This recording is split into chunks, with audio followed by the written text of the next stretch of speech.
अच्छा ठीक है, देखो एक बार लास्ट क्लास मेरे ख्याल में ये वाला क्वेश्चन हो गया था आप लोग का, अभी इसको फटाफट देखो। अच्छा देखो यहाँ पे लास्ट क्लास एक फॉर्मूला हमने देखा था, उसका कोई एप्लीकेशन नहीं किया था, ठीक है। फॉर्मूला बस देखना ध्यान से, A union B union C का फॉर्मूला था एक। देखो फॉर्मूला आपका कुछ ऐसा था कि probability of A union B union C is equals to probability of A plus probability of B plus probability of C minus probability of A intersection B minus probability of B intersection C minus probability of C intersection A and plus probability of A intersection B intersection C. ये formula था। थोड़ा इसके बारे में सोचो एक बार, कोशिश करो कि कैसे भी करके इसको रिलेट करो आप उस वाले सिचुएशन से, ठीक है।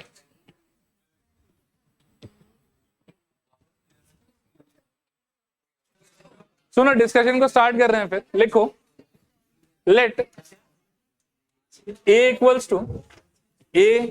To multiple of 2, let A is equals to multiple of 2, b is equals to multiple of 3 and c is equals to multiple of 10. Let a is equals to multiple of 2, b is equals to multiple of 3 and c is equals to multiple of 10. ठीक है। अब आप एक बार सोचो कि अगर आप 1 से लेके 50 के बीच के नंबर्स के बारे में बात कर रहे हो तो टोटल आपके पास में 2 का मल्टीपल आएगा कितना, 25, और total number of numbers from 1 से 50 कितना हो जाएगा, 50। तो फेवरेबल है आपके 25 और टोटल कितना है बताओ, 50। तो लिखो therefore P A is equals to 25/50। बिल्कुल सही जवाब। काटना मत, एक बार ऐसे रहने देना। Probability of B is equals to कितना हो जाएगा सोचो, 3 का मल्टीपल चाहिए, 48 आखिरी मल्टीपल होगा तो मेरे ख्याल में 16 बाय कितना कर सकते हैं, 50। फिर 10 का मल्टीपल अगर चाहिए तो क्या हो जाएगा, 5/50। बहुत बढ़िया।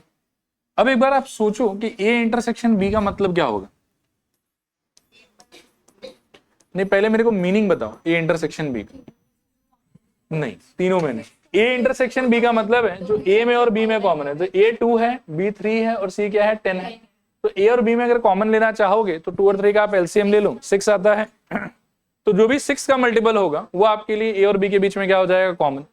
अब 1 से लेके 50 के बीच में 6 का मल्टीपल कितना आ सकता है, तो मेरे ख्याल में 48 तक आप जा सकते हो, 6 8 48। इसीलिए ए इंटरसेक्शन बी का आंसर आपका हो जाएगा 8/50। ठीक है मेरे ख्याल में। नेक्स्ट आ जाओ आप, probability of B intersection C क्या होगा सोचो। पहले सोच लो, बी 3 को रिप्रेजेंट करता है, सी 10 को रिप्रेजेंट करता है, 10 और 3 का एलसीएम 30। ठीक है, सोच लेना अच्छे से। 3 और 10 का एलसीएम 30, तो 30 का मल्टीपल चाहिए आपको 1 से लेके 50 के बीच में। मेरे ख्याल में एक ही आता है, इसीलिए बी इंटरसेक्शन सी का आंसर कितना हो जाएगा, 1/50। फिर आप सोचो कि probability of C intersection A चाहिए इस बार अपने को, तो उसमें अपन देखेंगे कि ये 10 है और ये क्या है, 2 है। 10 और 2 का एलसीएम 10 ही होता है मेरे ख्याल में, ठीक है। और 10 होने के चक्कर में फिर से सी इंटरसेक्शन ए का आंसर कितना आ जाएगा, 5/50, क्योंकि 10 का मल्टीपल 5 2 होगा आपके पास। चलेगा यहाँ पर। एक और चीज चाहिए होगा हम लोग को लास्ट में, प्रोबेबिलिटी ऑफ क्या, A intersection B intersection C. अब पहले आप सोचो कि A intersection B intersection C का मतलब क्या हो गया, इन तीनों का मल्टीपल, और इन तीनों का मल्टीपल मतलब इनके एलसीएम का मल्टीपल। इन तीनों का एलसीएम कितना हो जाएगा, 30। तो वापस से हम इसमें 30 वाला बात सोच सकते हैं, कितना हो जाएगा बताओ, 1/50। अब ओवरऑल जो फॉर्मूला था उसको एक बार लगाने का सोचो। लिखो now P A union B union C is equals to, ये मैं फॉर्मूला नहीं लिख रहा हूँ, हाँ फॉर्मूला आप अभी लिख के दिखाई दिया था ये वाला, सीधा वैल्यूज डाल रहे हैं एक बार। क्या होगा बताओ, 25/50 प्लस 16/50 प्लस 5/50 माइनस 8/50 माइनस 1/50 और माइनस 5/50 प्लस 1/50। अभी देखो कुछ चीज तो डायरेक्टली कट जाएगा, 1/50 1/50 5/50 और 5/50। बचा हुआ जितना है सिंप्लीफाई कर लो, तो 25 16 कितना हो जाएगा, 41। 41 माइनस 8 या 80 जोड़ दो, इसमें कितना 33/50 ये आना चाहिए।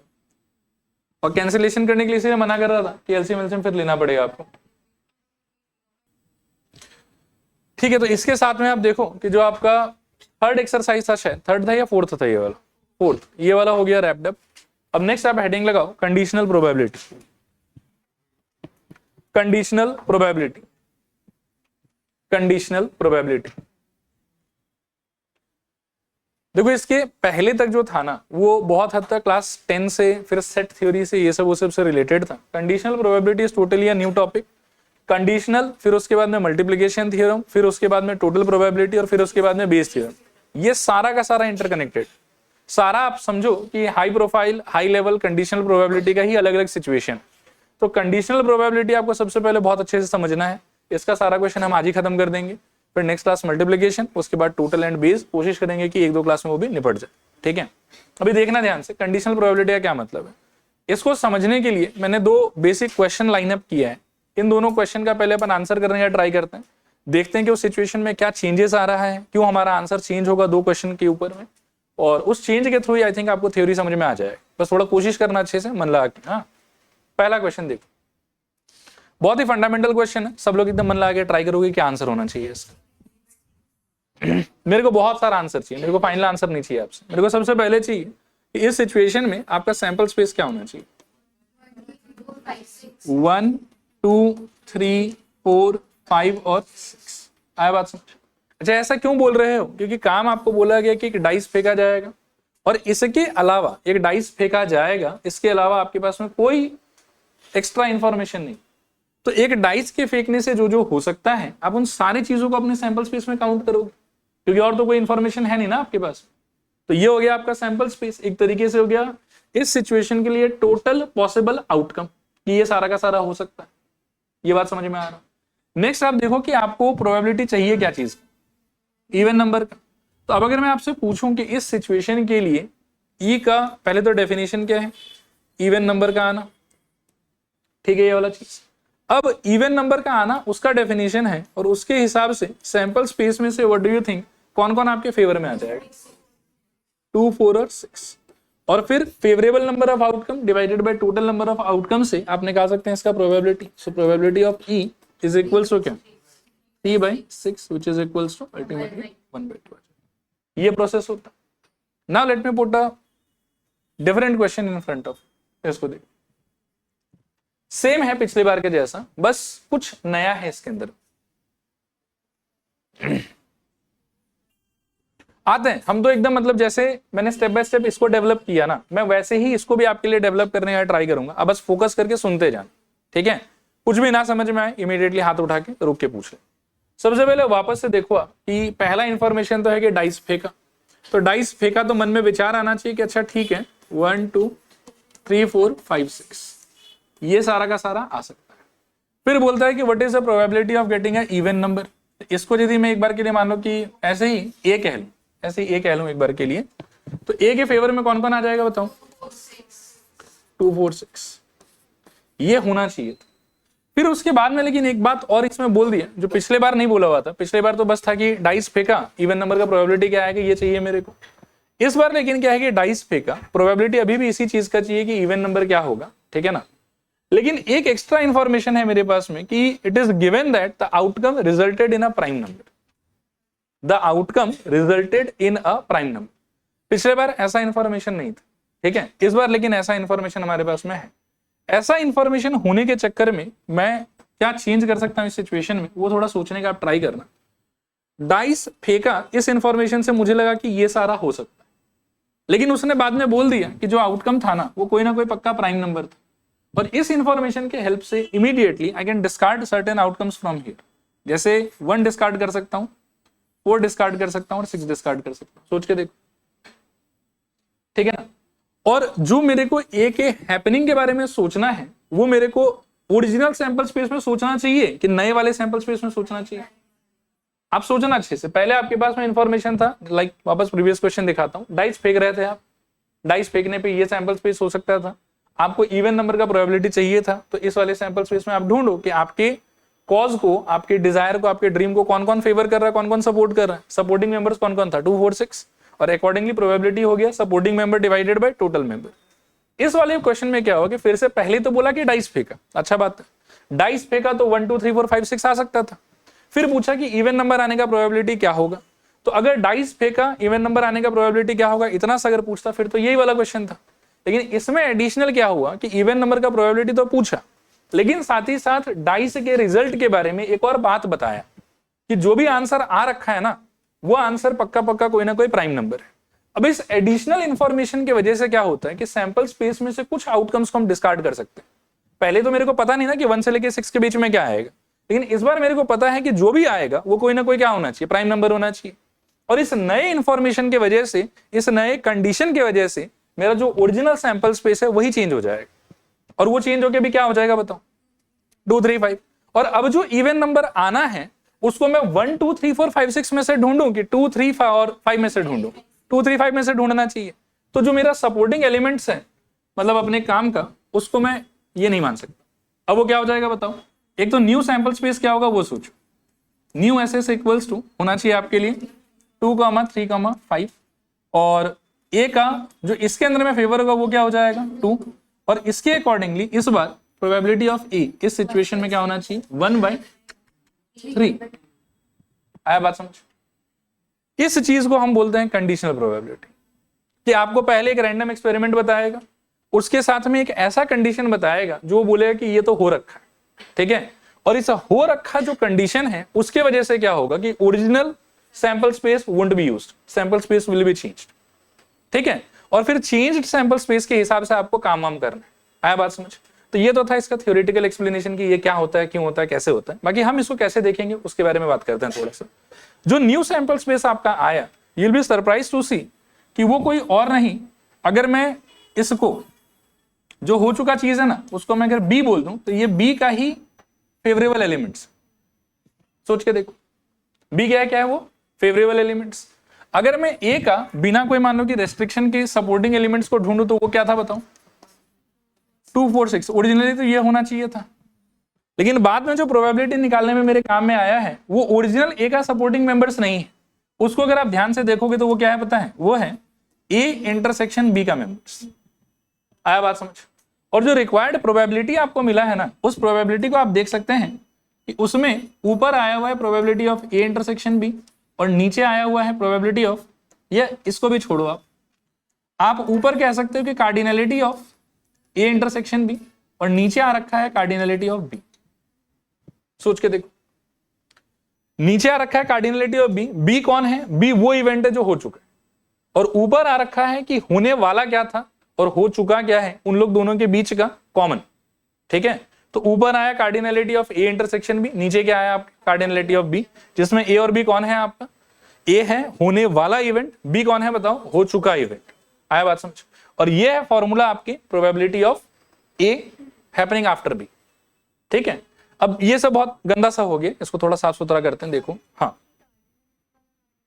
कार्डिनलिटी वाला पार्ट चलो मैं इसको ना एक बार और समझाने का ट्राई करता हूं। यहीं पे देखो आप ध्यान से सोचना, अगर मैं सारा कंडीशंस को इग्नोर मार दूं, मान लो कि मैं इसी को एक बार और कॉपी कर देता, थोड़ा सोचना अच्छे से, काफी इंटरेस्टिंग चीज है।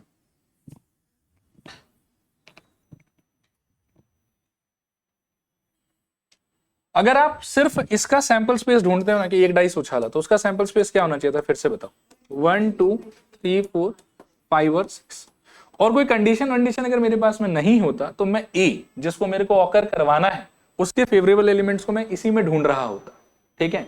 लेकिन बाद में एक मेरे को एडिशनल सा इंफॉर्मेशन मिला कि भाई ठीक है, डाइस उछालने पे जो जो आ सकता है उन सारे में से कोई ना कोई प्राइम नंबर आ रखा है, तो उस एडिशनल इंफॉर्मेशन की वजह से I can discard a few values from here कि ये लोग तो नहीं आया होगा क्योंकि ये लोग तो प्राइम है नहीं।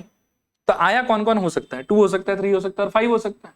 और अब जो चीज मेरे को ऑकर करवाना है उसका जो फेवरेबल एलिमेंट्स है वो मैं ओरिजिनल सैंपल स्पेस में ढूंढूंगा कि नए सैंपल स्पेस में ढूंढूंगा, ऑब्वियसली नए सैंपल स्पेस में ढूंढूंगा, तो उसका फेवरेबल एलिमेंट्स क्या आ जाएगा, सिर्फ 2।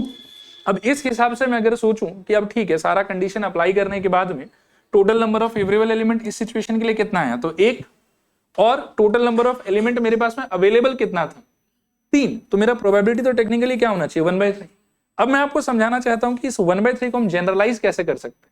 तो मेरा कहना यह है कि इस सिचुएशन में मैं काम करता हूं कि जो चीज होने वाला है उसको मैं ए अज्यूम कर लेता हूं, ठीक है। ए को हम हमेशा क्या बोलेंगे बताओ, ए को हम बोलेंगे होने वाला इवेंट, होने वाला इवेंट, ठीक है। बी वो इवेंट है जो हो चुका है, हो चुका इवेंट। और आप ध्यान से अगर देखोगे ना, सारे एलिमेंट्स को आप रिलेट करोगे, तो जो आपका नया सैंपल स्पेस आया वो बेसिकली हो चुका इवेंट का फेवरेबल एलिमेंट से ही है, ठीक है ना। नया सैंपल स्पेस क्या आया आपका 2 3 5, और बी का जो डेफिनेशन है कि प्राइम नंबर आना चाहिए, उसका फेवरेबल एलिमेंट्स क्या होगा बताओ 2 3 5। फिर उसके बाद में जो आपके फेवरेबल एलिमेंट आया अल्टीमेटली, वो फेवरेबल एलिमेंट को अगर आप ध्यान से देखोगे तो वो ए इंटरसेक्शन बी का वैल्यू है। सोच के देखो, ओरिजिनल ए का जो डेफिनेशन था उसमें क्या क्या आ रहा था 2 4 6, और ओरिजिनल बी का डेफिनेशन अगर मानोगे तो क्या आएगा बताओ 2 3 5, और 2 कौन है, 2 उन लोग दोनों के बीच का इंटरसेक्शन। तो ये जो प्रोबेबिलिटी का सिचुएशन बना ना मेरे सामने में, उसमें ऊपर आई कैन क्लियरली सी कि cardinality of A intersection B का काउंटिंग है, और नीचे आई कैन क्लियरली सी कि बी जो हो चुका इवेंट है मेरा उसके सपोर्टिंग एलिमेंट्स का काउंटिंग, ठीक है। और ये जो सिचुएशन होता है ना कि एक इवेंट के होने के बाद हम दूसरे इवेंट के प्रोबेबिलिटी को ढूंढ रहे होते हैं, इसका सिंबल भी it is not very simple like this, P E नहीं बोल सकते हैं इसको हम ऐसे रिप्रेजेंट करते हैं कि पी नीचे लिखा जाता है जो इवेंट हो चुका है, तो क्या लिखोगे आप बी, और ऊपर लिखा जाता है वो इवेंट जो होने वाला है, तो आप लिखोगे ए। और ये है उसका फॉर्मूला जो मैं आपको समझाना चाहता हूं, ठीक है। अब इस चीज को रैप अप करते हैं, थोड़ा और बेटर वे में दिखाता हूं आपको, आप इसको देखो, और ये चीज को आज के बाद में हम लोग याद रखें, ठीक है। कि in all the questions of conditional probability you will see, normal probability के क्वेश्चन में there will be a random experiment, और आपको कोई ना कोई चीज का प्रोबेबिलिटी पूछ लेगा, क्वेश्चन खत्म। कंडीशनल प्रोबेबिलिटी में लेकिन क्या होगा कि हमेशा आपके पास में 2 इवेंट का नाम मेंशन्ड आएगा कि देखो ये वाला होना चाहिए गिवन दैट कि ये वाला हो रखा है, ठीक है, ऐसा होना चाहिए गिवन दैट कि वो हो रखा है। तो हमेशा आपके पास में 2 इवेंट का मेंशनिंग रहेगा सवाल में, जिसमें से एक का होना बाकी रहेगा और एक हो चुका होगा। जो इवेंट आपका हो चुका होगा ना, उसको हम हर क्वेश्चन में जानबूझ के बी मान के चलेंगे, और जो इवेंट होने वाला होगा उसको हर क्वेश्चन में हम क्या मान के चलेंगे, ए मान के चलेंगे। फिर probability of A happening after happening of B, that is represented by this symbol. इसको पढ़ा जाता है probability of A after happening of B. इसमें ऐसा एज्यूम्ड है कि जो इस डैश के नीचे लिखा हुआ है ना, वो इवेंट हो रखा है, और जो डैश के ऊपर लिखा हुआ है वो इवेंट होने वाला है। और आप कॉपी में और बेटर रहेगा कि इसको ऐसे स्लैश देके मत लिखो, आप तो ऐसे लिखना है इसको, probability of A divided by B. और मीनिंग इसका ये है कि जिसका नाम नीचे लिखा गया उसको मान के चलेंगे कि वो हो गया है, और जिसका नाम ऊपर लिखा गया मान के चलेंगे कि वो होने वाला है। और इसका आंसर हमेशा आपके लिए ऐसा होगा कि नीचे आपके पास रहेगा कार्डिनलिटी ऑफ बी, यानी कि हो चुका इवेंट का total number of favourable elements. इस चीज को दिमाग में बिठाने का ट्राई करना। नीचे क्या आएगा बताओ, कार्डिनलिटी ऑफ बी यानी कि हो चुका इवेंट का फेवरेबल एलिमेंट्स, और ऊपर क्या आएगा, होने वाला इवेंट और हो चुका इवेंट का इंटरसेक्शन। काफी इंटरेस्टिंग है कि होने वाला इवेंट का खुद का जो सपोर्टिंग एलिमेंट्स है ना, उसका कहीं कोई यूज ही नहीं है। जो इवेंट होने वाला है उसके सपोर्टिंग एलिमेंट का कोई काम ही नहीं है इस फॉर्मूला। काम बस 2 चीज का है, जो इवेंट हो चुका है उसके एलिमेंट्स का काउंटिंग नीचे, और जो होने वाला है और हो चुका है उनके बीच के कॉमन एलिमेंट्स का काउंटिंग ऊपर, और इसका जो रेशियो आएगा वही आपका प्रोबेबिलिटी रहेगा, ठीक है। फिर इसी चीज को यदि आप ऊपर नीचे टोटल नंबर ऑफ एलिमेंट्स से डिवाइड कर देते हो, तो cardinality of A intersection B divided by cardinality of sample space will get converted into probability of A intersection B, and cardinality of b divided by cardinality of sample space will become probability of b। तो इसी formula को हम इस रूप में भी सोच सकते हैं, और इसी फॉर्मूला को हम इस रूप में भी सोच सकते हैं। देखो क्लियर है कि नहीं क्लियर, ठीक है। डिपेंड करेगा कि क्वेश्चन में कैसा इंफॉर्मेशन है। कहीं अगर हमको एलिमेंट्स का काउंटिंग दिया तो I will go for this formula, और कहीं अगर मेरे को प्रोबेबिलिटी का वैल्यू दिया है डायरेक्टली या इनडायरेक्टली तो I will go for this formula. बाकी वैलिड दोनों है, ठीक है। अभी क्वेश्चंस में आगे बढ़ने से पहले मेरे को आप 3-4 चीज बताओ। कंडीशनल प्रोबेबिलिटी के हर एक क्वेश्चन के अंदर में कितना इवेंट का मेंशनिंग आएगा बोलो? 2 इवेंट का मेंशनिंग आएगा। कैसा कैसा? होने वाला और हो चुका। होने वाले को आप क्या मानोगे? ए। हो चुका को क्या मानोगे? बी। फिर आप जब फॉर्मूला लगाओगे तो नीचे क्या लिखोगे? हो चुका इवेंट का total number of favourable element या कार्डिनलिटी, या फिर हो चुका इवेंट का प्रोबेबिलिटी, ये वाला चाहे ये वाला। और ऊपर क्या लिखोगे? होने वाला एंड हो चुका के इंटरसेक्शन के एलिमेंट्स का काउंटिंग या कार्डिनलिटी, या फिर हो चुका और होने वाला का इंटरसेक्शन का probability.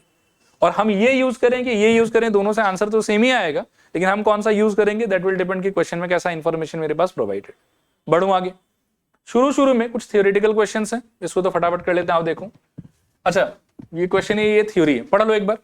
If after doing a random experiment A and B are two events such that B has already occurred, मतलब बी हो चुका है, and A is about to occur, A होने वाला है, then its probability is given by probability of a by b is equals to cardinality of a intersection b upon cardinality of b is equals to probability of a intersection b upon probability of b।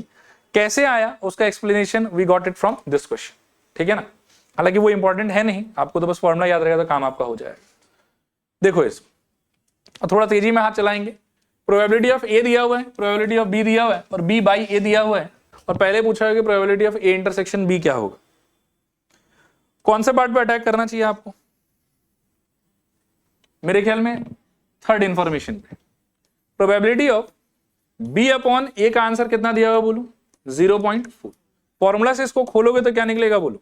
Probability of B intersection A divided by probability of A, मतलब नीचे वाला नीचे रहता है और ऊपर आता है दोनों का इंटरसेक्शन, इज इक्वल्स टू कितना? 0.4।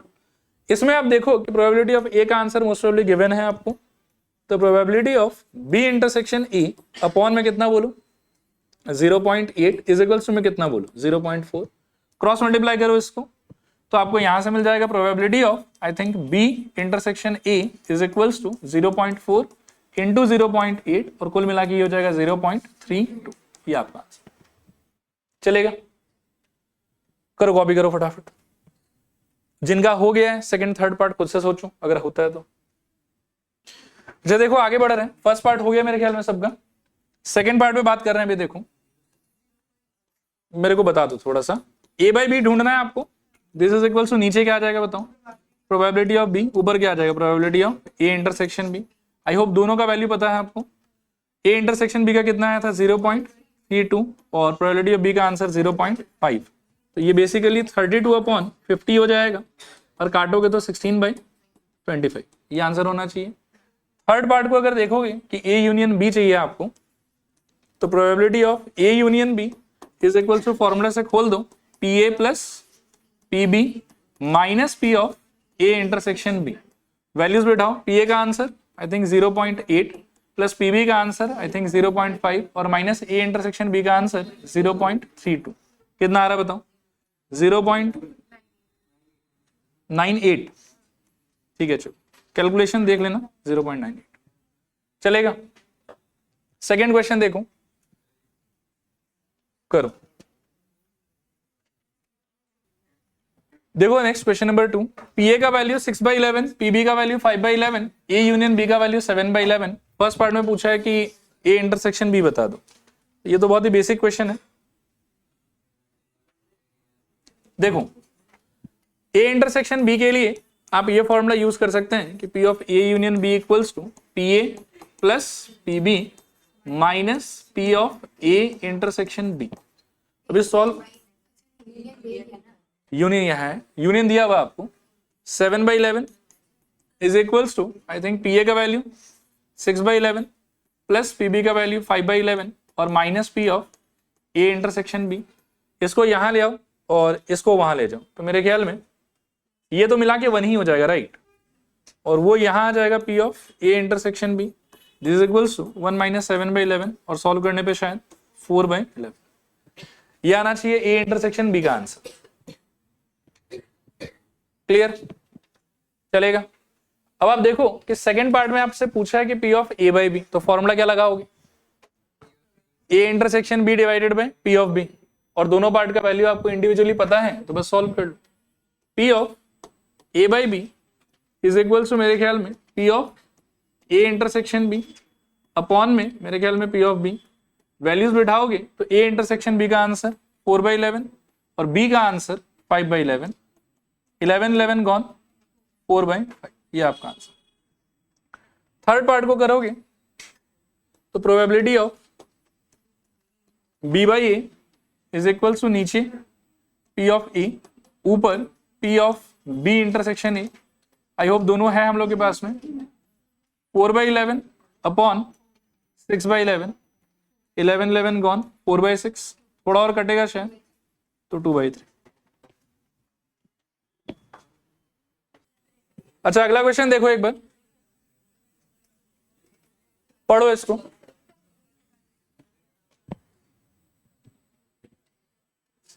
देखो इसमें आपसे पूछ रहा है कि P of A union B क्या होगा। बहुत ही बेसिक सा फॉर्मूला था कि P A plus PB plus sorry P A plus PB minus P A intersection B.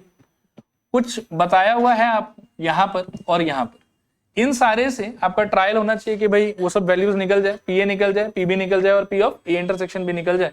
बाकी फिर उठा के फॉर्मूला में डाल देंगे, आंसर आ जाना चाहिए। अभी इस स्टेटमेंट को अगर मैं एक्सप्लोर करूं तो देखो क्या लिखा हुआ है कि 2 टाइम्स ऑफ पी ए, इसका वैल्यू क्वेश्चन कह रहा है कितना होना चाहिए 5/13, और फिर पीबी का वैल्यू तो डायरेक्टली क्वेश्चन कितना कह रहा है 5/30।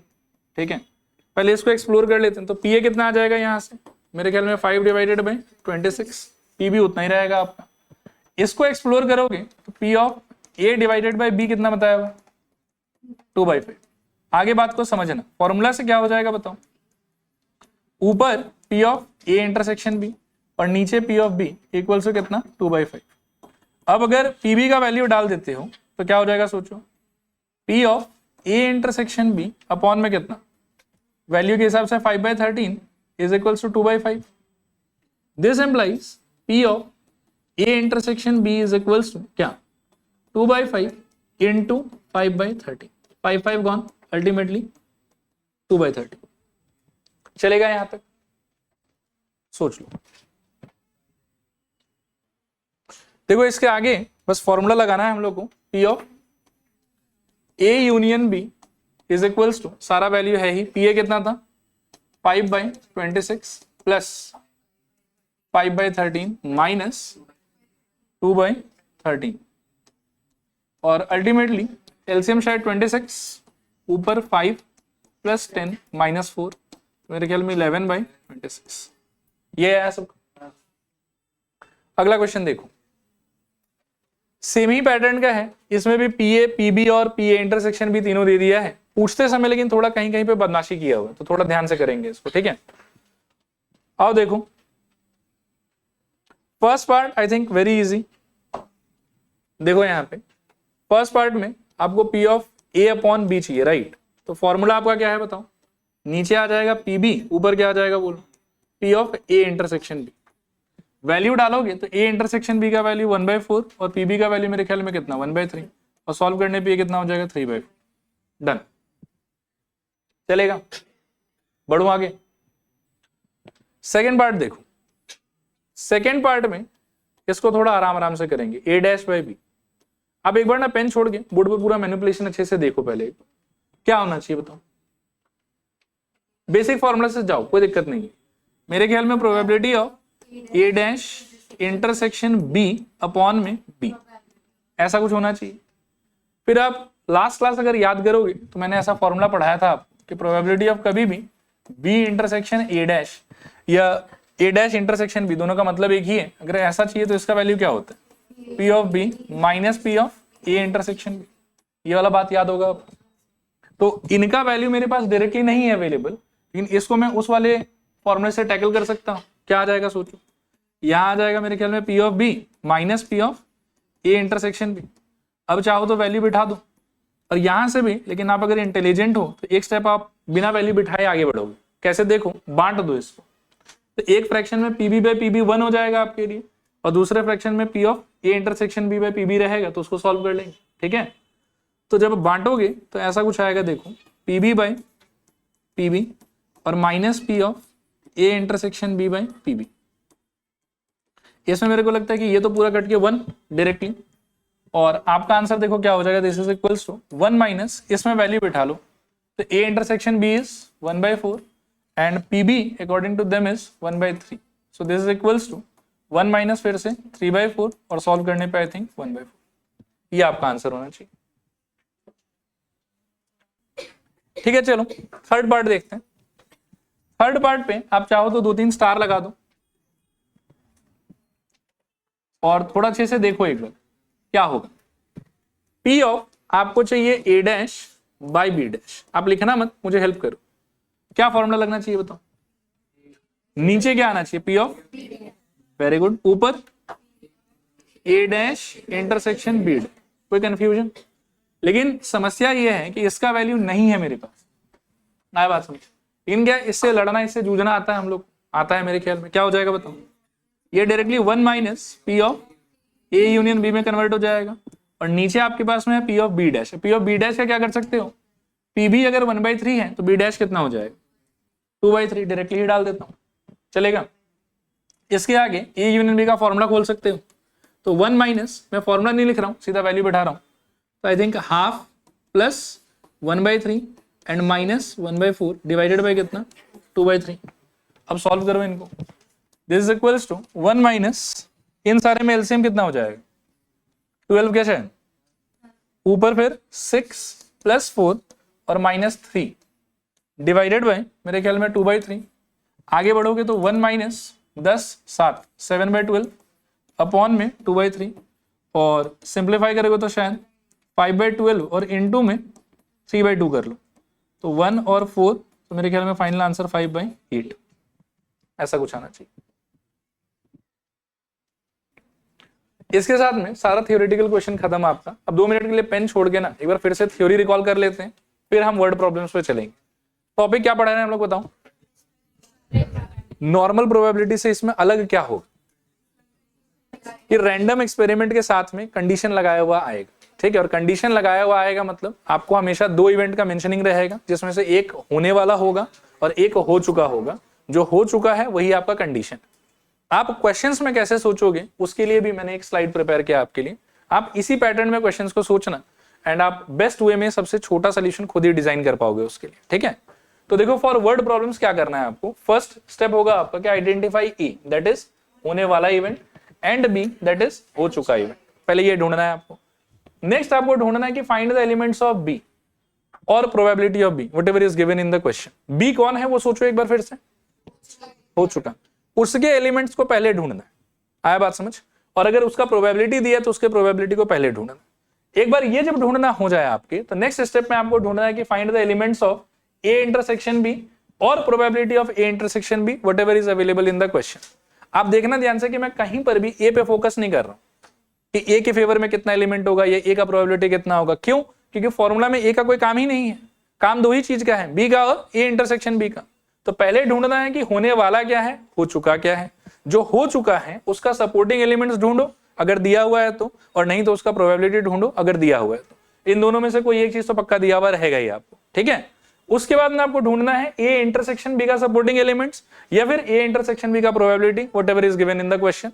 उसके बाद में अगर एलिमेंट्स ढूंढना है तो ये फॉर्मूला लगाना, और अगर प्रोबेबिलिटी ढूंढना है तो ये वाला फॉर्मूला लगाना। देखो क्लियर है कि नहीं क्लियर? क्लियर है, लिखा नहीं रहा हूं, पीडीएफ में रहेगा ही, जब भी चाहिए रेफर कर लेना। क्वेश्चन स्टार्ट कर रहे हैं, पढ़ो इसको। हर क्वेश्चन में आपका 3 काम, सबसे पहले क्या हो चुका है, क्या होने वाला है, फिर हो चुका क्या है उसका प्रोबेबिलिटी या फेवरेबल एलिमेंट, और होने वाला और हो चुका के इंटरसेक्शन का फेवरेबल एलिमेंट या फिर प्रोबेबिलिटी, ठीक है। हर क्वेश्चन के लिए हम 30 सेकेंड्स लेंगे, पढ़ के पहले आप लोग सोचना, फिर मैं आपको आंसर बताऊं, ठीक है। रेडी? बोलो कौन हो चुका है और कौन होने वाला है। एक बार मैं पढ़ता हूं, देखो 10% of the bulb produced in a factory are of red colour, ये एक इंफॉर्मेशन है आपके पास में, and 2% are red and defective. 2% ऐसा जो रेड भी होगा और साथ ही साथ क्या होगा, डिफेक्टिव भी होगा। फिर ये आपको बोल रहा है कि if one bulb is picked at random determine the probability of it being defective if it is red. 2 चीज है, इसका प्रोबेबिलिटी आपको ढूंढना है और ये आपको गिवन है if it is already red. अब आप गेस करोगे कौन बी कौन ए। जो हो चुका है, जो फिक्स है कि हो ही गया है पक्का, वो है आपका बी, और जो होने वाला है जिसका प्रोबेबिलिटी आपको ढूंढने के लिए बोला है वो है आपका ए। कौन ए कौन बी? मेरे ख्याल में ये है बी, हमेशा पहले बी ढूंढो, ए बाद में। ये है बी जो हो चुका है, और जो होने वाला है जिसका प्रोबेबिलिटी मेरे को ढूंढना है वो है ए। देखो आया समझ के नहीं आया समझ, ठीक है। तो पहले मेंशन करो, लिखो here A equals to the bulb is defective, A equals to bulb is defective, B equals to bulb is red। देखो मैं समझाऊंगा, टेंशन मत लो, आप लिखो B is equals to bulb is red, ठीक है। और फिर एक आदमी A इंटरसेक्शन B भी तो होता था, तो लिखो इसके नीचे A intersection B equals to A intersection B is equals to bulb is red and defective both। A intersection B is equals to bulb is red and defective both. देखो ये फ्रेमिंग समझ में आया कि नहीं आया? एक बार मैं फिर बताता हूं, B वो होगा जो हो चुका है, A वो होगा जो होने वाला है, और इनका इंटरसेक्शन का मतलब जो भी इसका डेफिनेशन और इसका डेफिनेशन दोनों को कंबाइन कर दो। तो यहां पर क्लियरली बोला हुआ कि लाल रंग का बल्ब तो है वो पक्का, डिफेक्टिव होने का प्रोबेबिलिटी आपसे पूछा हुआ है, तो this is about to happen, this has already happened. तो ये हो गया B, ये हो गया E, और दोनों का इंटरसेक्शन मतलब this condition is also there and this condition is also there. तो A इंटरसेक्शन B का मतलब क्या हो जाएगा? Red and defective both. Clear? अब आप क्वेश्चन को पढ़ के अपने काम का इंफॉर्मेशन एक्सट्रैक्ट करने का ट्राई करो। पहले आप ये ट्राई करो पता करने का कि B का नंबर ऑफ फेवरेबल एलिमेंट दिया है कि प्रोबेबिलिटी दी है, और वो क्या है, कितना है? 10%, 10/100। देख लो, B का मतलब है लाल होना, और ये बोल रहा है कि 10% of the bulb produce in a factory are red. तो रेड होने का प्रोबेबिलिटी डायरेक्टली कितना दिया हुआ आपको? 10%। लिखो here PB is equals to 10/100। PB is equals to 10/100। अब एक ऐसी बेसिक क्वेश्चन, PA का आपको जरूरत है? दिया भी नहीं है। जरूरत क्या चीज का है? A इंटरसेक्शन B का। A इंटरसेक्शन B का पहले मीनिंग पढ़ो क्या है कि bulb is red and defective. अब क्वेश्चन पढ़ो, देखो इंफॉर्मेशन है 2%। लिखो P of A intersection B is equals to 2/100। और अब आपको क्या चाहिए? इनफैक्ट ये तो हर क्वेश्चन में सेम ही चाहिए होगा, A/B। तो this is equals to, formula चाहो तो लिख लो, नीचे PB, ऊपर P of A intersection B, value बिठाओ। ऊपर मेरे ख्याल में 2/100 और नीचे मेरे ख्याल में कितना? 10/100। काटा पीटी करोगे तो 100 और 1/5। ये आपका आंसर। देखो clear not clear? Her question में आपको यही कर, बस कहीं कहीं पे प्रोबेबिलिटी की जगह पर आपको नंबर ऑफ एलिमेंट्स दिया हुआ रहेगा, वहां केयरफुली काम करना। चलें आगे, टेक 30 सेकेंड्स। बात करते हैं, मैं एक बार क्वेश्चन पढ़ देता हूं आपके लिए। 10 cards are numbered from 1 to 10 are placed in a box. ठीक है, बढ़िया बात है। And 1 card is drawn randomly. बढ़िया। If it is known that the number on the card drawn is more than 3, इसको कौन से कैटेगरी में डालोगे? A की B? श्योर हो ना? और क्यों B बोल रहे हो इसको? ये हो चुका है। आगे देखो क्या बोलता है कि what is the probability that it is an even number. तो ये है आपका A और ये है मेरे विचार में आपका B। देखो ये समझ आया कि नहीं? ठीक है, लिखो A equals to it is an even number, it is an even number. B is equals to it is a number more than 3, it is a number more than 3। अच्छा, A B डिसाइड करने के बाद में depending on A and B का definition, can you tell me कि A intersection B इस क्वेश्चन में क्या होगा? It is a even number more than 3। दोनों कंडीशन आ जाएगा, वो भी मेंशन कर दो। A intersection B equals to क्या? Even number more than 3। आया बात समझ? अब ना आराम से पेन छोड़ो और शांति से मैं जो कर रहा हूं मेरे को करते हुए देखो। इस क्वेश्चन को हम दोनों रास्ते से कर सकते हैं, एलिमेंट्स के रास्ते से भी कर सकते हैं और हम प्रोबेबिलिटी के रास्ते से भी कर सकते हैं। मैं आपको दोनों से करके दिखा देता हूं, लेकिन एलिमेंट्स वाला अंडरस्टैंडिंग अगर आपका स्ट्रांग रहा ना तो सोल्यूशन छोटा होगा, प्रोबेबिलिटी वाले में लंबा हो जाएगा। ठीक है, आप मेरे को ये बताओ कि इसमें एक्चुअल इसका मतलब drawing 1 card out of 10 cards का सैंपल स्पेस कितना हो जाएगा? 10। ठीक है, A का जैसे अच्छा A का तो मेरे को कुछ चाहिए ही नहीं। वैसे B का डेफिनेशन क्या बताऊं? मोर देन 3।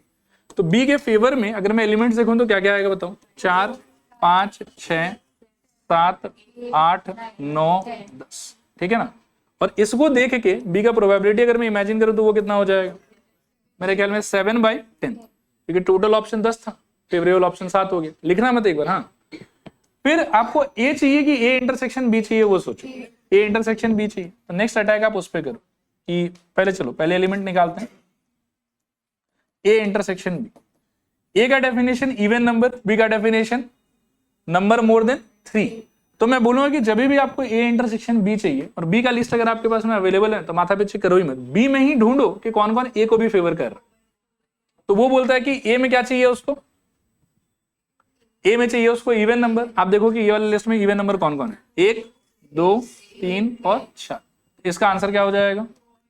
4, 6, 8, 10। लिस्ट अगर बनाओ तो, और प्रोबेबिलिटी कितना हो जाएगा? 4/10। करेक्ट। और फिर आपका आंसर क्या हो जाएगा?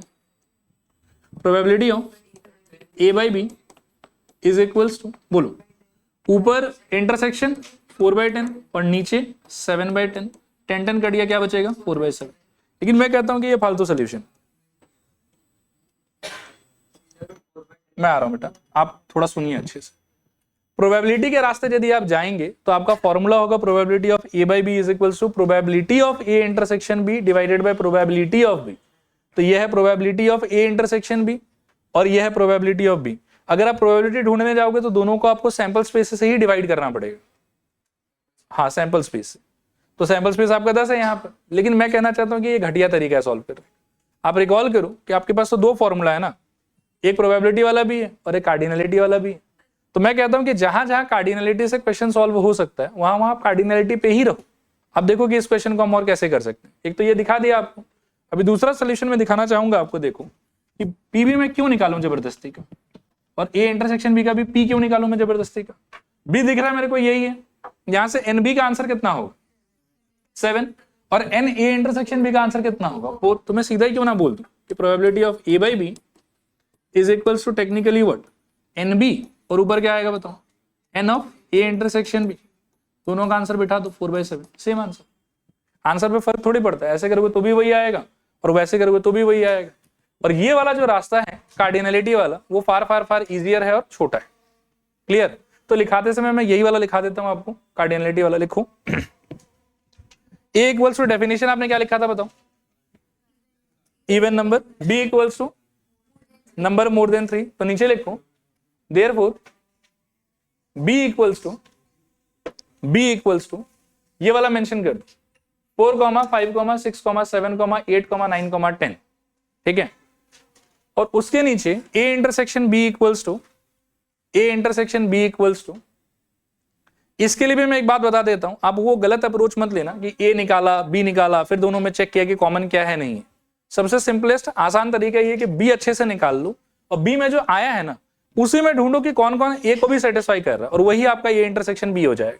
सेपरेटली ये भी निकाल के और दोनों को सॉल्व करना मतलब वो बहुत लंबा काम है, अपन इग्नोर कर सकते हैं उसको। ठीक है, लिखो now A intersection B is equals to 4, 6, 8।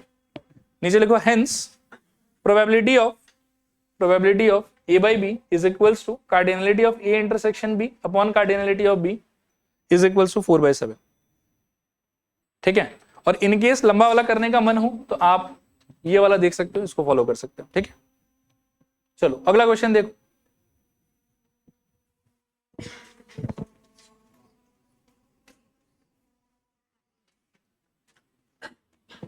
पढ़ लो पहले एक बार अच्छे से, फिर बात करते।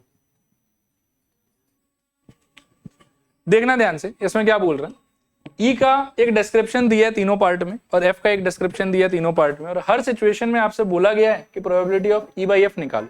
मतलब मन में मान के चलो कि ई और एफ का जो डेफिनेशन है उसमें से एफ हो रखा है और ई होने वाला है, और मेन काम आपका क्या है 3 सिक्का को उछालना। तो 3 सिक्का का जो भी सैंपल स्पेस होगा उसी के कॉन्टेक्स्ट में आप एफ और ई को सर्च करो। उसमें भी मेरा तरीका क्या होता है कि जो हो चुका है पहले मैं उसके सपोर्टिंग एलिमेंट्स को ढूंढूंगा, उसी के अंदर मैं आई विल चेक कि कौन कौन इसको भी सपोर्ट कर रहा है, तो उससे इंटरसेक्शन निकल जाएगा और इमीडिएटली उन्हीं दोनों से मैं आंसर दे दूंगा। प्रोबेबिलिटी के रास्ते जाने का जरूरत ही नहीं। क्लियर मेरे ख्याल में। फर्स्ट वाले को पहले सॉल्व कर रहे हैं, अब 2 मिनट अच्छे से सुनिएगा। पूरा सैंपल स्पेस भी मैं बोलूंगा कि याद करने का दरकार नहीं है। आप एफ के डेफिनेशन को देखो, हेड्स ऑन फर्स्ट 2 टॉसेस। ऐसा 3 सिक्का में कौन कौन से सिचुएशन में होगा सोचो। मेरे ख्याल में सोचना ध्यान से, फर्स्ट वाले के लिए अगर मैं एफ का सपोर्टिंग एलिमेंट्स ढूंढूं तो एच एच यहां पर क्या बिठा सकता हूं टी, और क्या हो सकता है एच एच एच, बस। और कुछ हो सकता है क्या? क्लियर पक्का? ये हो चुका इवेंट का सपोर्टिंग एलिमेंट्स हो गए। अभी आपको नेक्स्ट क्या चाहिए? ई चाहिए कि ई इंटरसेक्शन एफ चाहिए? E intersection F. एक बार लिखना मत, सुनना पहले अच्छे से। अब दिमाग में ये सोचो कि यदि यही चाहिए आपको तो इसका पहले सोचो कि मीनिंग क्या होगा। ये कहता है कि हेड्स ऑन थर्ड टॉस और वो कहता है कि हेड्स ऑन फर्स्ट 2 टॉस। तो फर्स्ट 2 पे भी हेड और उसको खुश करने के लिए थर्ड पे भी हेड, तो इन दोनों के कॉमन एलिमेंट कौन सा हो सकता है? इसी में ढूंढो, ये एक ही हो सकता है। क्या हो जाएगा सोचो? H H H. अब आपको क्या चाहिए? Probability of E by F, this is equals to, formula भी मैं इग्नोर ही कर रहा हूं, इंटरसेक्शन वाला पार्ट ऊपर यानी कि 1 और नीचे मेरे ख्याल में कितना 2। ये आपका आंसर। एक बार अच्छे से सोच लो, देखो डाइजेस्ट हो रहा है कि नहीं। पक्का? क्यों जाना है उस रास्ते में, तो वही सोचता हूँ फालतू लंबा क्यों करें, जहां नहीं मान लो कि मजबूरी रहेगा, नहीं ये सब चीज अवेलेबल रहेगा, वहां सोचेंगे बस। चले हाँ सुनो, सेकंड पार्ट पे कर रहे हैं, थोड़ा सा आप लोग कंट्रीब्यूट करने का ट्राई करना सेकंड पार्ट को। हाँ सेकंड पार्ट करेंगे। ई और एफ दिया हुआ आपको, पहले मुझे ये बताओ आप कि इस स्ट्रक्चर के हिसाब से किसको मान के चलोगे कि हो चुका है एफ। तो पहले आपको एफ का सपोर्टिंग एलिमेंट्स ढूंढना चाहिए।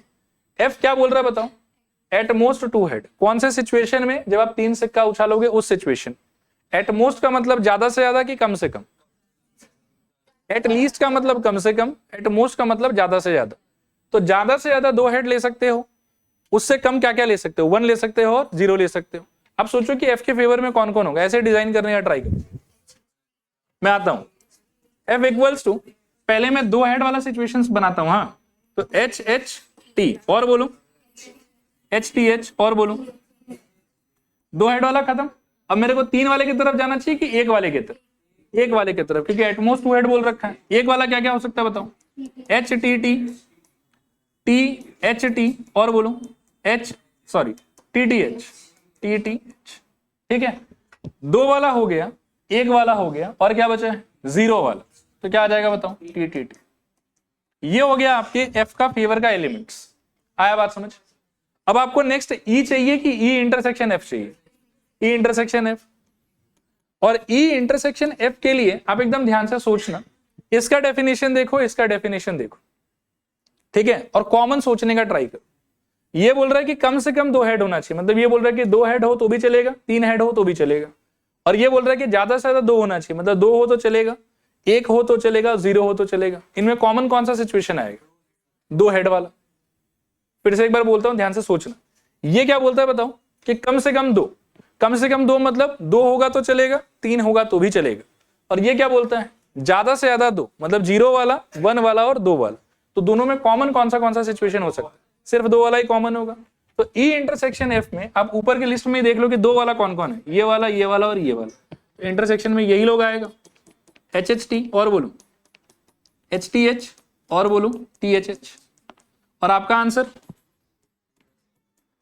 सीधा ही दे सकते हैं, इसमें 3 है, एक E by F is equals to 3/7। ये आपका आंसर। क्लियर मेरे ख्याल में।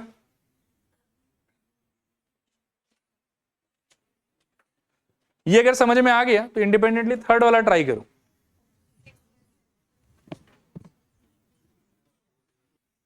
चलो थर्ड वाला देखते हैं फिर। इसमें भी एफ हो रखा है, तो पहले इसी पे फोकस करेंगे। इस लैंग्वेज का क्या मतलब है, एटलीस्ट 1 टेल, मतलब एक या उससे ज्यादा चाहिए। क्या एक या उससे ज्यादा चाहिए, टेल।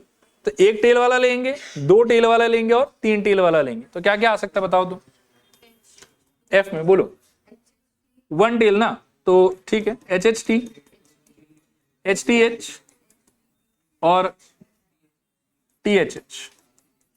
1 टेल वाला खत्म, 2 टेल वाला लेना है। क्या आएगा बताओ, T T H, T H T और बोलो एच टी टी।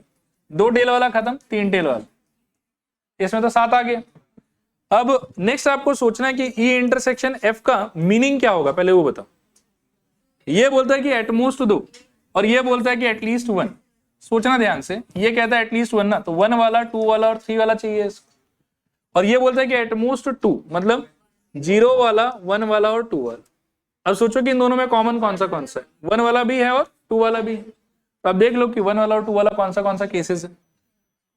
एक बार लिख भी देते हैं, कौन सा आएगा बताओ, H H T, H T H और टी एच एच और बोलो T T H, T H T और एच टी टी। ये आया समझ के नहीं आया समझ। और आपका answer 6/7 correct. E by F is equal to 6/7। कितने लोगों का खुद से आ गया था, बहुत बढ़िया। ठीक है, आगे बढ़ रहे हैं फिर। हाँ आगे बढ़ रहे हैं, देखो इसको देखो फटाफट। A black and a red die are rolled. Find the conditional probability of obtaining sum greater than 9 given that the black die resulted in 5. अब यहां के बाद से ना क्वेश्चंस बहुत अच्छा है, आपको बस थोड़ा सोचना है, सोल्यूशन छोटा है अगर आपको समझ आ जाता है, ठीक है। Go through the question, tell me what is B. Black die resulted in 5, ये बी बनेगा आपका। And what is A, sum greater than 9 चाहिए आपको, राइट। अच्छा, ब्लैक रेड का जैसा डिस्क्रिप्शन आपको दिया हुआ है, तो ब्लैक कौन सा है, पहला वाला कि दूसरा वाला? पहला वाला। और ये पक्का कह रहा है कि पहले वाले पे 5 ही आया है, राइट। तो जब मैं सोल्यूशन डेवलप करूंगा तो उसमें मैं पहले क्या ढूंढूंगा, बी ए या ए इंटरसेक्शन बी? सबसे पहले मेरे को बी ढूंढना चाहिए। और बी का एलिमेंट्स मेरे को लगता है कि पता चल गया मुझे। लिखो बी इज इक्वल्स टू क्या क्या, 5 1 5 2 5 3 5 4 5 5 और 5 6। सोचो एक बार, समझ में आया कि नहीं? ये कह रहा है कि ब्लैक डाई पे 5 आएगा और जो दूसरा पार्टनर रेड डाई है उसमें तो कुछ भी आ सकता है। ब्लैक पे पक्का 5 आना चाहिए, उस हिसाब से यही सारा का सारा होना चाहिए। 5 1 5 2 5 3 5 4 5 5 और 5 6। बी का कहानी खत्म। अब आपको ए चाहिए कि ए इंटरसेक्शन बी चाहिए? ए इंटरसेक्शन बी, ठीक है ना। ए इंटरसेक्शन बी का मीनिंग सोचो यहां पे कि क्या होगा। ए बोलता है कि 9 से बड़ा सम होना चाहिए, बी बोलता है कि ब्लैक डाई पे 5 आना चाहिए। तो दोनों कंबाइंड वे में क्या बोलेगा कि ब्लैक डाई पे 5 और sum of the numbers more than 9। सोचो इसमें कितना लोग हैं, मेरे ख्याल में सिर्फ 2, 5 5 और 5 6। तो लिखो A intersection B is equals to, 2 ही एलिमेंट है मेरे ख्याल में, 5 5 और 5 6। आंसर क्या हो जाएगा आपका 2/6। A by B is equals to 2/6, this is equals to 1/। देखो क्लियर है कि नहीं क्लियर? रिपीट करूं कि हो जाएगा? चलें आगे। डन सबका? ए बी को अगर लिखा नहीं है तो लिख लेना ध्यान से। ए लिख लो, मैं एक बार बोल देता हूं। A is equals to getting sum greater than 9 and B is equals to black die resulted in 5। B is equals to black die resulted in 5। Clear? इसको देख, अच्छा इसको देखो,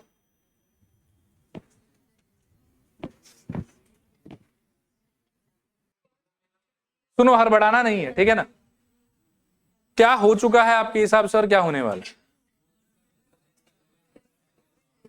जिसका प्रोबेबिलिटी पूछा है वो ऑब्वियसली होना बाकी है, तभी प्रोबेबिलिटी पूछा है। तो find the probability of the event that the sum of the numbers on the die is how much 4। तो इसको मैं मान के चलूंगा ए, ये होना बाकी है। फिर ये बोल रहा है कि given that the numbers appearing on throwing 2 dice are different. Given that already बोल दिया कि अच्छा ऐसा तो हो रहा है, ठीक है ना। तो लिखो ये बी होगा आपका। हाँ, ए इक्वल्स टू लिखो सम ऑन द नंबर्स या sum of the numbers on the dice is 4। A is equals to, सुनो ये ऐसे नहीं है, ऐसे लिखा जाता है, पी पी भी बाद में आएगा। देखो ए इक्वल्स टू, फिर से बोल रहा हूं, sum of the numbers on the dice is 4, चलेगा। बी इक्वल्स टू लिखो, B equals to numbers are different, numbers are different, चलेगा यहां तक? क्लियर? अब हम लोग का अप्रोच क्या होगा वो आप समझना ध्यान से। हम हर बार वही कर रहे हैं और उसी चीज को आपको पकड़ना है। आप मेरे को बताओ कि मुझे ए ढूंढना चाहिए कि बी ढूंढना चाहिए? बी पहले ढूंढना चाहिए। और बी का प्रोबेबिलिटी अवेलेबल है कि एलिमेंट्स अवेलेबल है? हमको लगता है कि एलिमेंट्स अवेलेबल है। उसका भी मैं थोड़ा शॉर्टकट मार लेता हूं। कैन यू गेस कि इसमें से कौन सा बी का एलिमेंट है? देखो जो नहीं है ना, मैं उसको भगा रहा हूं यहां से। हाँ,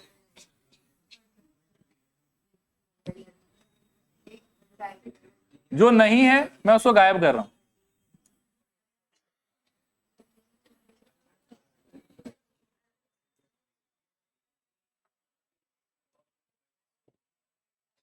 आपको लगता है कि यही भी है और नीचे वाले को तो मिटा दो।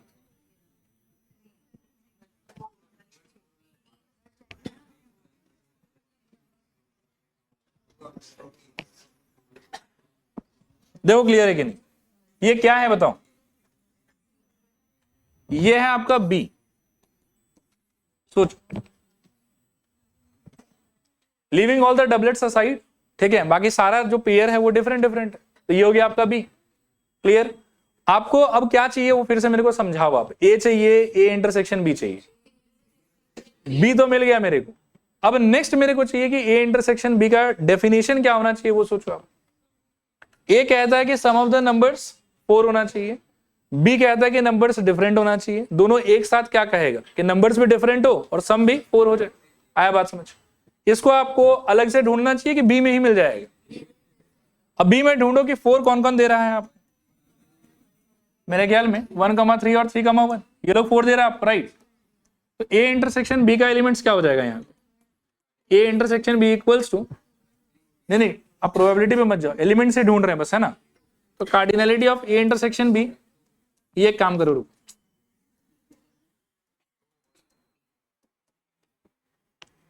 ठीक है। ए इंटरसेक्शन बी, सब बर्बाद हो रहा है। A intersection B equals to, पहले एलिमेंट्स लिख देते हैं 3,1,1, ठीक है। अभी बी में कितना एलिमेंट आ रहा है बताओ, 30, क्योंकि 6 एलिमेंट छोड़ा है आपने। इसमें कितना एलिमेंट आ रहा है, 2। आपका आंसर क्या होगा, 2/30 काट के 1/50 लिखो,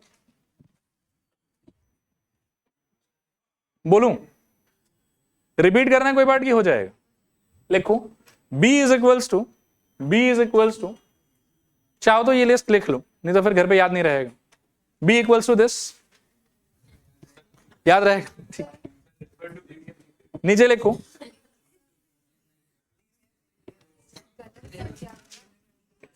अच्छा 14 तक है, 3 या 4 और बस। अच्छा मैं बोल रहा हूं, लिखो b तो आपको याद आ जाएगा, आप ऐसा लिखो NB इज इक्वल टू 30 और N A intersection B is equal to 2, और नीचे लिखो therefore P of A by B, P of A by B is equal to 2/30 is equal to 1/, ठीक है। अच्छा नेक्स्ट देखो, पढ़ो इसको, देखो यहां देखो, अब वापस से यही चीज चेक करो बताने का कि ए क्या है और बी क्या है। If the car buyer chosen at random bought a alarm system, तो ये क्या हो जाएगा आपके लिए, बी, अलार्म सिस्टम तो खरीदा है इसने। फिर what is the probability that he also bought bucket seats, ये क्या हो जाएगा आपके लिए, ए। अब आप देखो कि आपको बहुत सारा नंबर्स में इंफॉर्मेशन दिया हुआ है, और मेरे ख्याल में वो नंबर्स का इंफॉर्मेशन से आंसर आ जाएगा, प्रोबेबिलिटी तक जाने की जरूरत हम लोग को नहीं पड़ेगा। लिखो A equals to the person bought bucket seats, A equals to person bought bucket seats, B equals to person bought alarm system, B equals to person bought alarm system। फिर नीचे लिखो, अच्छा A और B में कौन हो चुका है, B, अलार्म सिस्टम खरीद चुके हो। अलार्म सिस्टम खरीदने वाला आदमी कितना देखो, तो लिखो NB is equals to 40, NB cardinality of B is equals to 40। फिर नेक्स्ट आपको चाहिए A चाहिए कि A इंटरसेक्शन B चाहिए, A इंटरसेक्शन B, पहले उसका मीनिंग लिखो, लिखो A intersection B is equals to, A intersection B is equals to the person bought both alarm and bucket seat, the person bought both alarm and bucket seat. और नीचे लिखो cardinality of A intersection B, ये भी question में दिया हुआ ही है, कितना, तो बस आपका आंसर आ जाएगा P of A by B is equals to कितना, 20/40, और काटोगे तो, ठीक है। इसको ट्राई करो। अच्छा देखो एक बार कर रहे हैं डिस्कस, आप A और B बताओ। Given that he owns a pet, ये B होगा, ठीक है ना, और find out the probability that the randomly selected person is male, तो ये A है, ठीक है, क्लियर मेरे ख्याल में। लिखो A equals to person is male, A equals to person is male, B is equals to he has the pet, B equals to he has a pet। और आप ना A इंटरसेक्शन B का description भी लिख दो एक बार, A intersection B is equals to male and has pet, male and has pet. अब आप एक बार सोचो कि आपको क्या क्या चीज का वैल्यू चाहिए पड़ेगा, B का चाहिए पड़ेगा, A इंटरसेक्शन B का मीनिंग फिर से पढ़ के बताओ क्या है, हैज अ पेट। अब ये हैज अ पेट का देखो क्या है, मेल के पास में इतना, फीमेल के पास में इतना, ओवरऑल हैविंग पेट का वैल्यू इतना, ओवरऑल हैविंग पेट। लिखो PB is equals to, PB नहीं सॉरी, अच्छा हाँ इसमें पी ही दिया हुआ, प्रोबेबिलिटी दिया हुआ। देखो PB is equals to PB, इसमें आप एन से काम नहीं कर पाओगे, काउंटिंग नहीं दिया आपको, जो डेटा जो इंफॉर्मेशन उसमें प्रोबेबिलिटी ही अवेलेबल है। तो लिखो पीबी इज इक्वल्स टू 0.86।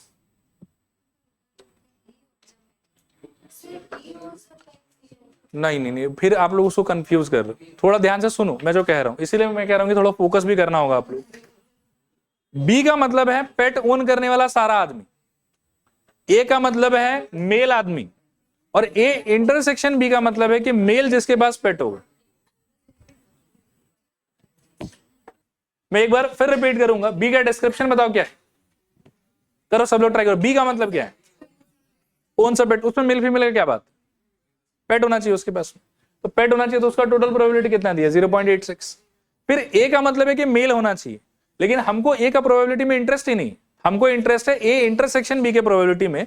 तो जब हम ए इंटरसेक्शन बी पे पहुंचेंगे ना, तब हमको जरूरत है कि मेल जिसके पास पेट होगा, और ए इंटरसेक्शन बी का आंसर मेरे ख्याल में 0.41 हो जाएगा।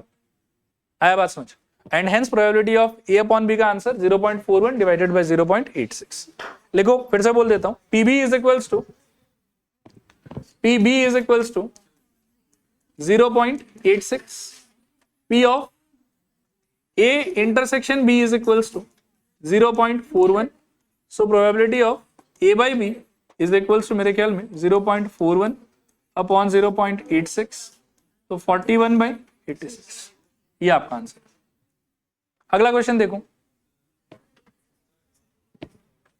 देखो इसको देखो,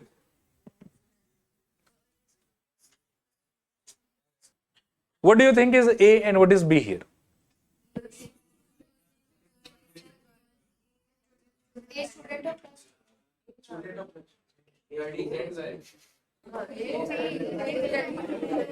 What is the probability that the student chosen randomly studies in class 12? ये A है, इसका प्रोबेबिलिटी पूछा है। Given that the chosen student is a girl, ये B है। क्लियर, लिखो B equals to student is a girl, B equals to student is a girl. सुनना ध्यान से सुनना, B is equals to student is a girl, A is equals to student studies in class 12, A equals to student studies in class 12। ठीक है, clear मेरे ख्याल में। अब आपको क्या चाहिए पड़ेगा वो आप सोच लो ध्यान से, आपको चाहिए पड़ेगा बी का काउंटिंग और ए इंटरसेक्शन बी का काउंटिंग, अगर काउंटिंग दिया है तो, और अगर प्रोबेबिलिटी में बात करोगे तो बी का प्रोबेबिलिटी और ए इंटरसेक्शन बी का प्रोबेबिलिटी चाहिए होगा। मैं हालांकि काउंटिंग में बात करूं, बी का मतलब है क्लास 12 में पढ़ने वाला बच्चा, और मेरे ख्याल में सवाल में बोल रहा है कि वैसा बच्चा 430 है। अच्छा सॉरी माई मिस्टेक, बी में क्या बोल रहा है बताओ कि लड़की, और लड़की का संख्या टोटल मिला के कितना है 430, तो बी का कार्डिनलिटी हो गया ना 430। लिखो cardinality of B is equals to 430, और ये डायरेक्टली यूजेबल इंफॉर्मेशन है। क्लियर, अब नेक्स्ट ए इंटरसेक्शन बी का पहले मीनिंग सोचो कि क्या होगा। The student is a girl and studies in class 12, इसको लिखो A intersection B equals to the student is a girl and studies in class 12, the student is a girl and studies in class 12। अब ये question जब पढ़ोगे तो क्या feel हो रहा है बताओ, out of all the girls 10% class 12 में है, out of all the girls 10% of the girls study in class 12। आ रहा समझ, तो 43 गर्ल्स है क्लास 12 में, और ए इंटरसेक्शन बी का मतलब भी वही है, क्लास 12 का गर्ल। आया समझ, लिखो therefore cardinality of A intersection B, this is basically equals to 430 into 10/100, और मेरे ख्याल में 43।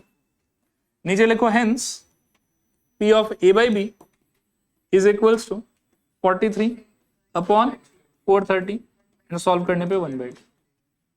देखो आया समझ नहीं आया समझ। नेक्स्ट क्वेश्चन देखो,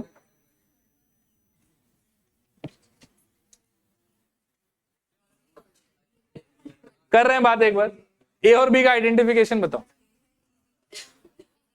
what is the probability that it will be easy question, तो जिसका प्रोबेबिलिटी पूछा है वो ऑब्वियसली होना भी बाकी ही होगा, इसको हम बोल देते हैं A. Given that it is a multiple choice question, तो ये हो गया बी। ठीक है, क्लियर मेरे ख्याल में। पहले इनका डेफिनेशन लिख लो, लिखो A equals to easy question and B is equals to MCQ, चलेगा। अब ना आप वापस से खुद से पूछो आपको क्या क्या चाहिए।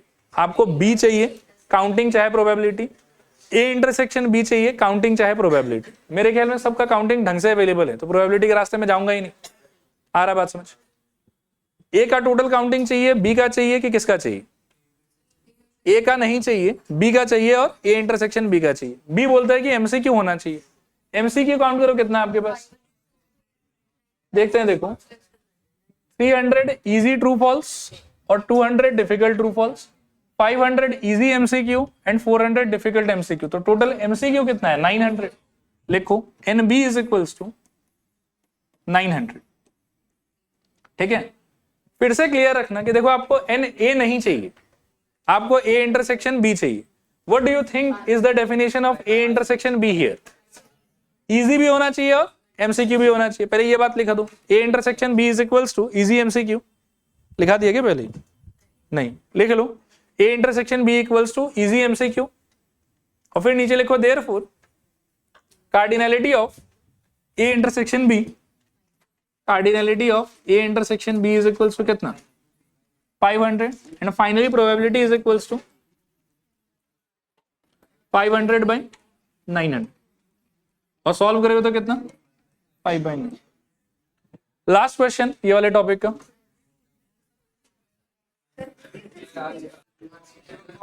सुनो लिखो लेट ए इक्वल्स टू हम मान के चलेंगे A fails, A equals to, क्योंकि ए फेल्स का प्रोबेबिलिटी दिया है ना, तो हम एक बार मान लेते हैं कि ए फेल्स का मतलब हमारे लिए ए है। लिखो A equals to A fails, therefore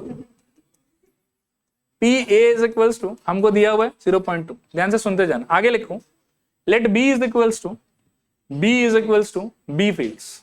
ठीक है, B is equals to B fails, और ये जो बोला हुआ है ना कि बी फेल्स अलोन, इसका मतलब पी भी नहीं होगा, इसका मतलब होगा पी ऑफ, लिखो बी फेल्स अलोन मतलब बी फेल करेगा, ए फेल नहीं करेगा, अकेला फेल हुआ है वो। This is equals to 0.15। A का मतलब है कि ए फेल हो रहा है, बी का मतलब है कि बी फेल हो रहा है, किसी पे भी डैश लग गया मतलब वो पास हो रहा है। ठीक है, फिर ये वाले का मतलब क्या होगा? ए एंड बी फेल, इसका ए इंटरसेक्शन बी होगा, इसमें दोनों फेल हो गए। P of A intersection B is equals to मान के चलेंगे कितना? 0.1।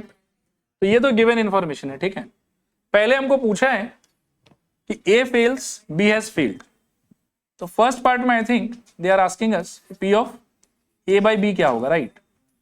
अभी लेकिन एक समस्या है छोटा सा, अच्छा नहीं है, शायद नहीं है। इसको सॉल्व करने के लिए आपको क्या चाहिए होगा वो सोचो। ऊपर चाहिए होगा ए इंटरसेक्शन बी और नीचे चाहिए होगा बी। ए इंटरसेक्शन बी तो अवेलेबल है लेकिन बी अवेलेबल नहीं है, कोई बात नहीं, हम भी इंटेलिजेंट है। इसका फॉर्मूला क्या था? P B minus P A intersection B. A intersection B का वैल्यू उठा के डाल देंगे, सॉल्व करके पी बी आ जाएगा। ठीक है, लिखो वी हैव, निकालना तो ये था लेकिन स्टार्ट किसी और चीज से करेंगे। We have P of B intersection A dash is equals to 0.15। This implies P B minus P of A intersection B is equals to 0.15। This implies P B minus 0.15 is equals to 0.15 and this implies PB is equals to 0.3। चलेगा मेरे ख्याल में। इसके बाद question is very simple I think. आगे लिखो now P of A by B is equals to, नीचे क्या आएगा? PB और ऊपर क्या आएगा? P of A intersection. ऊपर वाला शायद 0.15 और नीचे वाला शायद 0.30। This equals to half. और सेकेंड पार्ट में क्या पूछा है बताओ? कि ए फेल्स अलोन, इसका मतलब ए इंटरसेक्शन बी डैश, तो P of A minus P of A intersection B, this is equals to P A कितना था? 0.2 और माइनस ए इंटरसेक्शन बी 0.15, तो 0.05 से। ठीक है, इसके साथ में कंडीशनल प्रोबेबिलिटी पूरा खत्म। पर आज के लिए इतना ही फिर।